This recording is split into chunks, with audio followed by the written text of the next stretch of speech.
It's Tuesday. I'm going down to eat breakfast. This is our breakfast.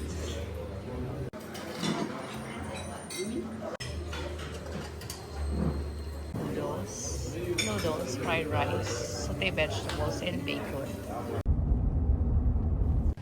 We are on the road now, going to Hoi An. We stopped for a while because Dominic wants to fly his drone. She is our guide for the whole trip to Hoi An.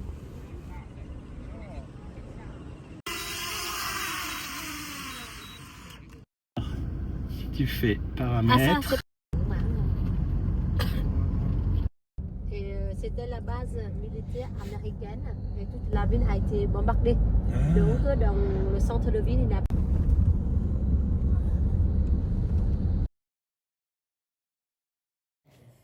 We are here in Da Nang. We are visiting this museum. It's an Indian museum built by the French.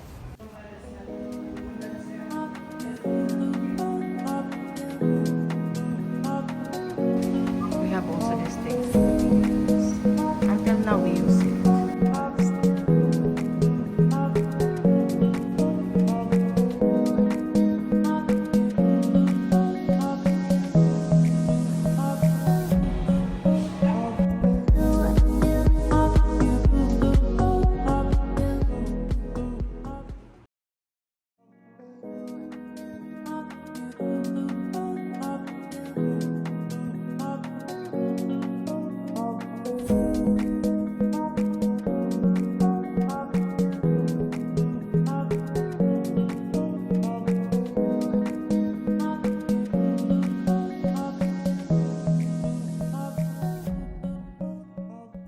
We just arrived at Hoi An.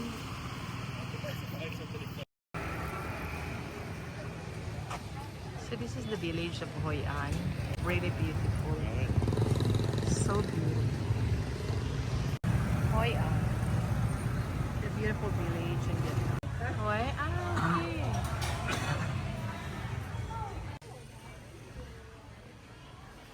L'élémentaire, c'est ici. Non, les bois. Le bois Saint-Anne.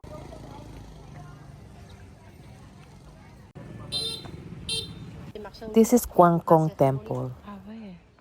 Maintenant, ça devient un temple de la This is also known as Ong Pagoda. It was built in 1653.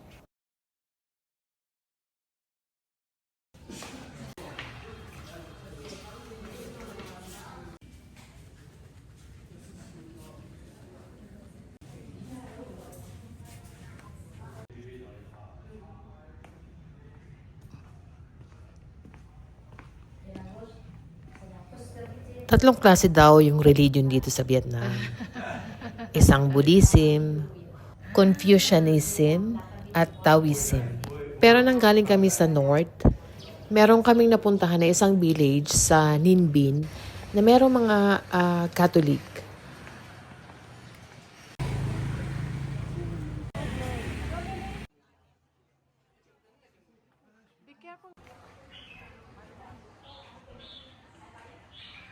Why? Itong sunod na binisita namin, ito ang bahay ng Hapon. Pang-5 generation na itong nakatira dito ngayon. So beautiful. Pag bibisita ka dito, magbabayad ka para daw yung pera na kukuha nila pang-maintain sa bahay na to. So Hoi An was a Southeast Asian trading port dating from 15th century to 19th century. So next namin binisita itong paggawa ng silk. Take picture. Itinuro nila sa atin ang proseso ng paggawa. So itong mga uod na to, 2 weeks na daw to. Konti pa lang kinakain nila. At ito naman, 21 days, kumakain na sila ng marami. At ready na sila magkaroon ng cocoon. Ito na yung itsura nila pag nasa cocoon na sila. Ito na yung silk.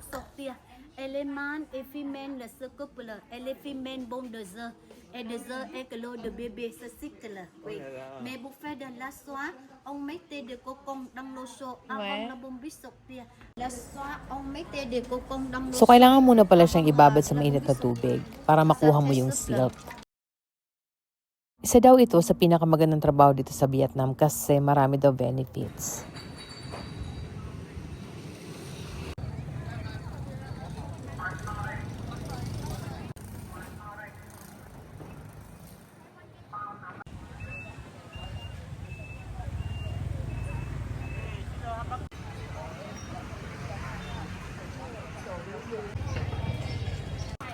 Itong bridge na to, ito yung famous na Japanese bridge. Pag tumawid ka dito, ang dulo nito, ito na yung Japanese Quarter.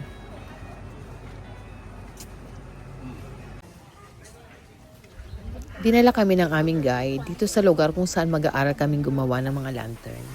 Mukhang enjoy naman si Sir. Ayan, labas pa nga ang dila.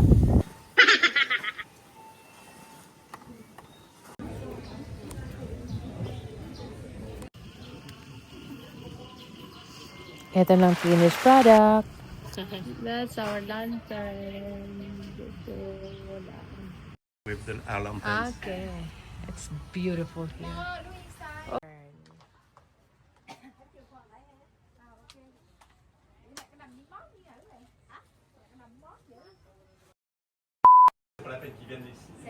This is our hotel. Outside, of course. This is my boss. That's our bathroom. Our bed. And there's another terrace. It's so beautiful here.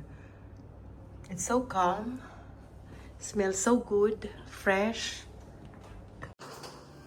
So we're going to the beach.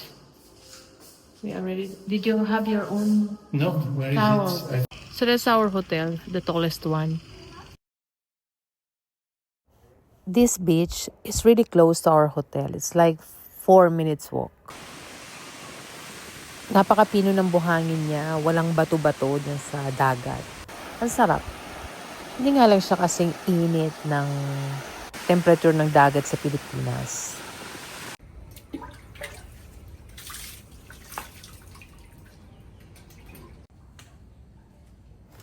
So after namin mag-swimming sa dagat, dito naman kami sa swimming pool. Kasi masarap pag kami lang, walang tao. Enjoy namin tong lugar.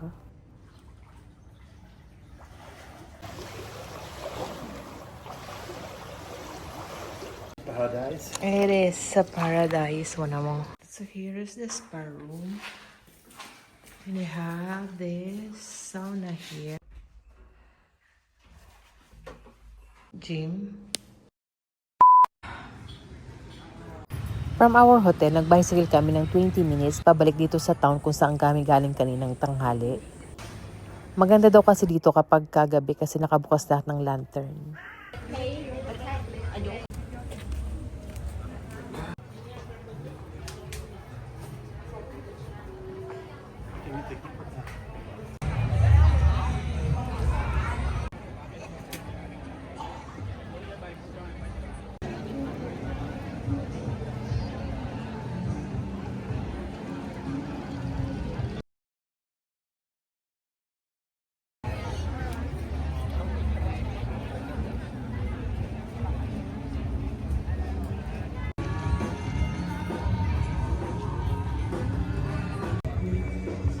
Dito na rin kami kumain ng dinner.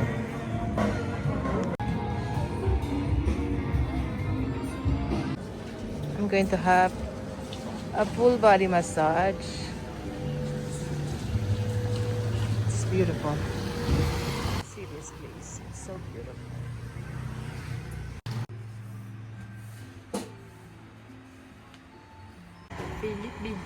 Philippine, wait. As usual, tinanong niya na naman ako kung ano yung nationality ko.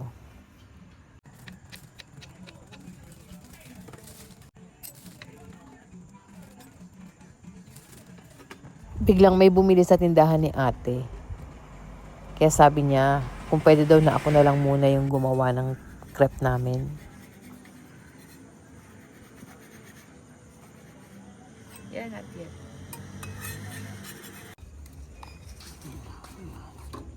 Is it good, my crepe? Delicious. The next morning, maaga akong gumising para mag-exercise.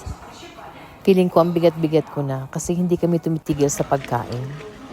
Ito ang aming breakfast. 2 moments later. Ready na kami para sa aming activity.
A few moments later. Adama.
Ah, la la la la la la.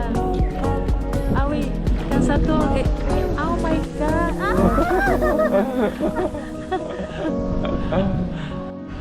Payam. Yeah. Yeah.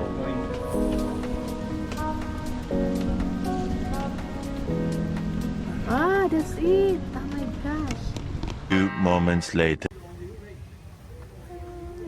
Eto na naman tayo. May masahe na naman. Naku po.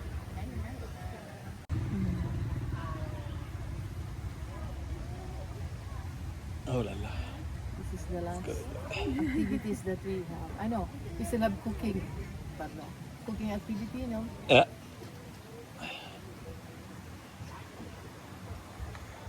Two moments later. Ito, ready na kami sa aming last activity for the day. Cooking lesson.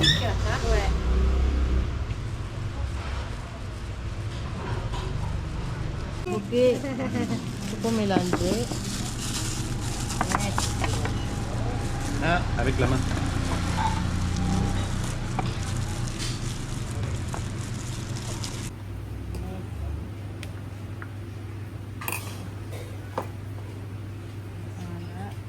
Palong.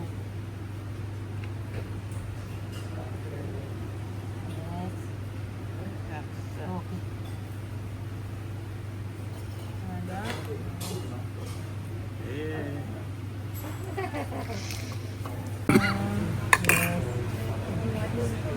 Oh, alors đại chơi căng lắm á. Pourquoi? Yeah, ok. Elle m'a dit c'est trop beau. Ah, merci. Trop beau. Comme lui.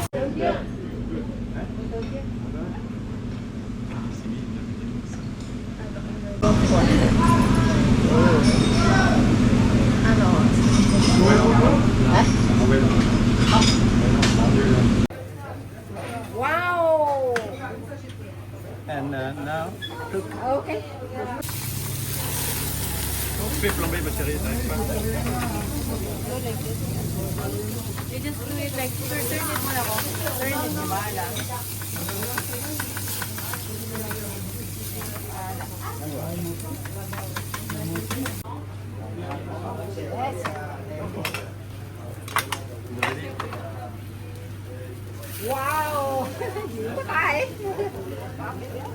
Elle est professionnelle.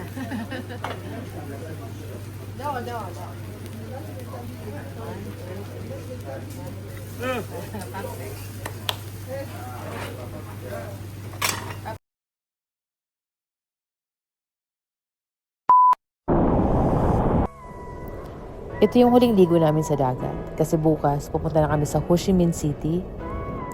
Mag-stay kami ng 2 days, then balik na kami sa Paris.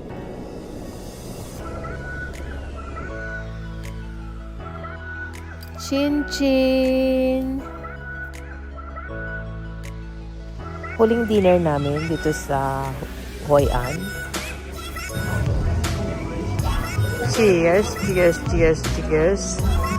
To many travel together.